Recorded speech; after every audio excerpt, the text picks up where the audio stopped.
সংবাদের শিরোনাম চমকে ওঠার মতো। যে ইউনুসকে বিশ্ব চিন্ত একজন হাসিনা বিদ্বেষী হিসাবে, সেই ইউনুসের হাত ধরেই দেশে ফিরবেন হাসিনা।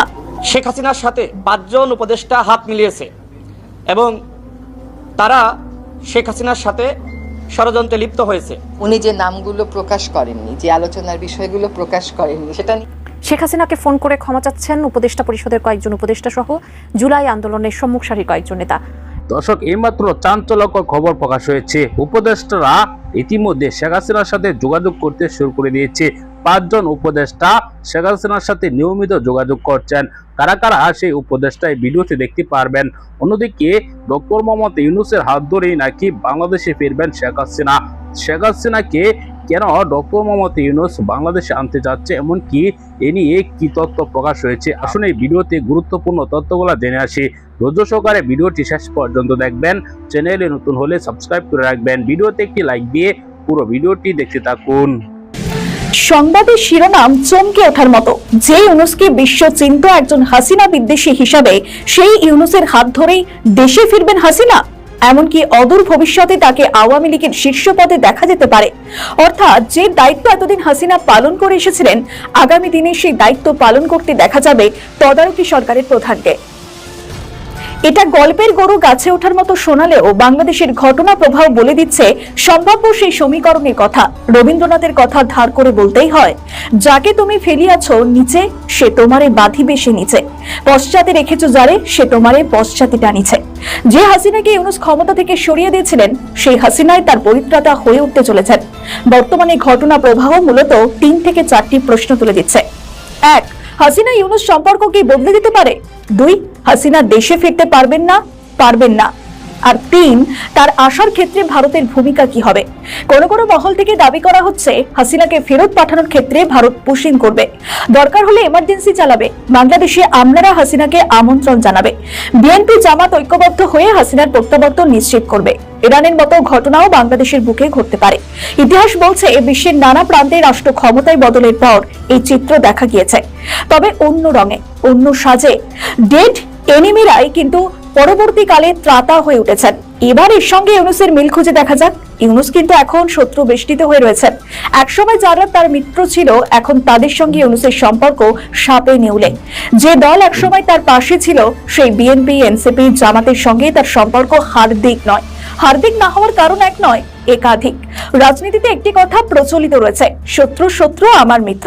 হাসিনার শত্রু যারা, তারাই এখন ইউনূসের শত্রু। ফলে ইউনূসের বাঁচার একটাই রাস্তা, হাসিনার সঙ্গে সমঝোতায় যাওয়া। তদারকি সরকার প্রধান এখন হাড়ে হাড়ে টের পাচ্ছেন, আন্তর্জাতিক মহলে সাহায্য পেতে হলে তাদের শর্ত মেনে কাজ করতে হবে।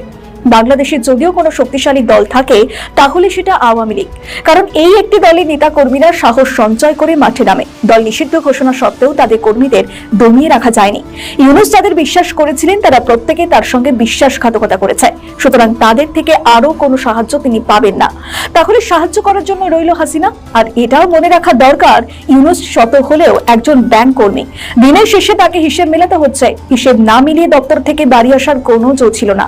ব্যাংকে কাজ করার অভিজ্ঞতা এখন ইউনূস রাজনীতির ক্ষেত্রে কাজে লাগাচ্ছেন। কার কাছে গেলে খালি হাতে ফিরতে হবে না, সেটা ইউনূস ভালো করেই বুঝে গিয়েছেন। তাই একসময় তাকে যিনি শত্রু মনে করেছিলেন, সেই হাসিনাই তার আগামী দিনে পরিত্রাতা হয়ে উঠবে। আর সেটার জন্য প্রয়োজন বঙ্গবন্ধু কন্যার নিরাপদে বাংলাদেশে প্রত্যাবর্তন। সে রাস্তা এখন থেকে ইউনূস তৈরি করতে চান, কারণ বিপদ তার যমুনা ভবন থেকে খুব বেশি দূরে নেই। শেখ হাসিনার সাথে 5 জন উপদেষ্টা হাত মিলিয়েছে এবং তারা শেখ হাসিনার সাথে ষড়যন্ত্রে লিপ্ত হয়েছে। ঐক্যমত কমিশনের পক্ষ থেকে আমাদেরকে ডাকা হয় এবং আমরা যতটুকু তাদের কাছ থেকে শুনেছিলাম যে আজকেই চূড়ান্ত সিদ্ধান্ত আসবে। তবে আজকের যে আলোচনা যেভাবে শুরু হয়েছে, আমার কাছে মনে হলো যে নতুন করে আমরা আলোচনা শুরু করছি।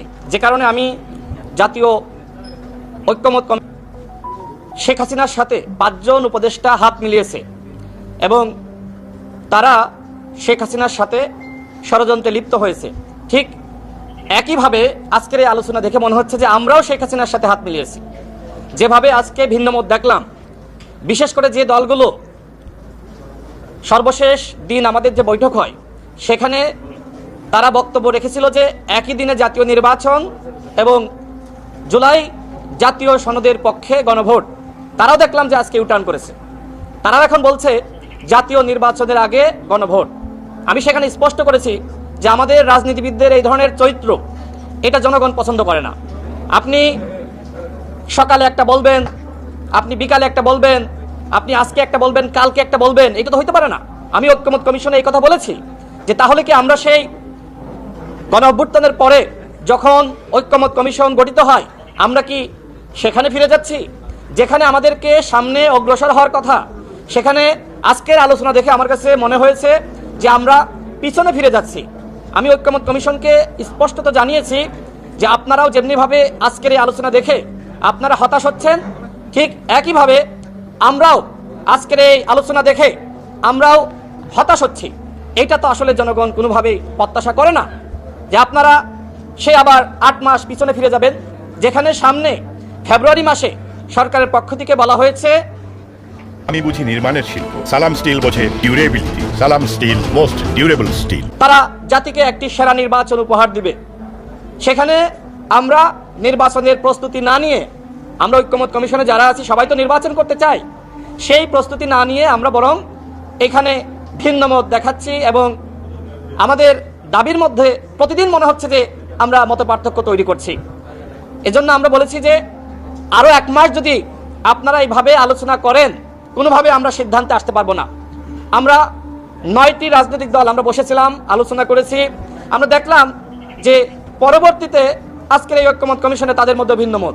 এর মাধ্যমে জুলাই জাতীয় সনদ, আমাদের যে আকাঙ্ক্ষা, সেই আকাঙ্ক্ষা জনগণ পূরণ করলো ভোট দেওয়ার মাধ্যমে, এবং যেদিন প্রথম অধিবেশন হবে সেই দিন এটার অনুমোদন দিতে হবে। আমরা সেই প্রস্তাব রেখেছি। এখন আসি নোট অফ ডিসেন্ট, যেটি নিয়ে এখানে আলোচনা হয়েছে। কয়েকটি দল বলেছে যে আমরা যেহেতু রাজনৈতিক ঐক্যমতে পৌঁছেছি সুতরাং গণভোটের প্রয়োজন নাই। তো সেক্ষেত্রে ব্যাখ্যা বিশ্লেষণ দিতে গিয়ে আমিও বলেছি যে আমরা যেহেতু এখানে যারা আলোচনা করছি এই দলগুলো তো নির্বাচনে যাবে, আমরা দলগুলোর প্রতিনিধি, সুতরাং যেহেতু আমরা এই বিষয়গুলোতে রাজনৈতিক ঐক্য। দর্শক, রাজনীতিতে অবিশ্বাস্য বলে কিছু নেই। রাজনীতির ময়দানে যে এত কিছু ঘটনা ঘটে সেটি কিন্তু সাধারণ জনগণ মনে রাখতে পারে না। দর্শক, অতীতে কিন্তু অনেক কাহিনী ঘটেছে, দর্শক বর্তমান সময়েও কিন্তু ঘটছে। আপনারা দেখেছেন যে অতীতে জামাতের সাথে বিএনপির জোট ছিল, আওয়ামী লীগের সাথে বিএনপির জোট ছিল, জামাতের জোট ছিল, এরকম পরিস্থিতি কিন্তু আমরা আগে দেখেছি। এখনো বর্তমানে এই সকল ঘটনা ঘটতে যাচ্ছে। শেখ হাসিনাকে সরিয়ে ডক্টর ইউনূস ক্ষমতায় বসেছে, সেই শেখ হাসিনাকে আবারও ডক্টর মোহাম্মদ ইউনূস এই ক্ষমতায় আনতে যাচ্ছে, এরকমই তথ্য প্রকাশ পাচ্ছে বর্তমান সময়ে। দর্শক, উপদেষ্টারা বিভিন্নভাবে শেখ হাসিনার সাথে যোগাযোগ করতে শুরু করে দিয়েছে বলে সংবাদ প্রকাশ হয়েছে। দর্শক, আপনারা ভিডিওতে দেখেছেন। এ সকল বিষয় নিয়ে আপনার কি মতামত কমেন্টে জানাবেন। পরবর্তী নিউজগুলো সবার আগে পেতে অবশ্যই চ্যানেলটিকে সাবস্ক্রাইব করে রাখবেন।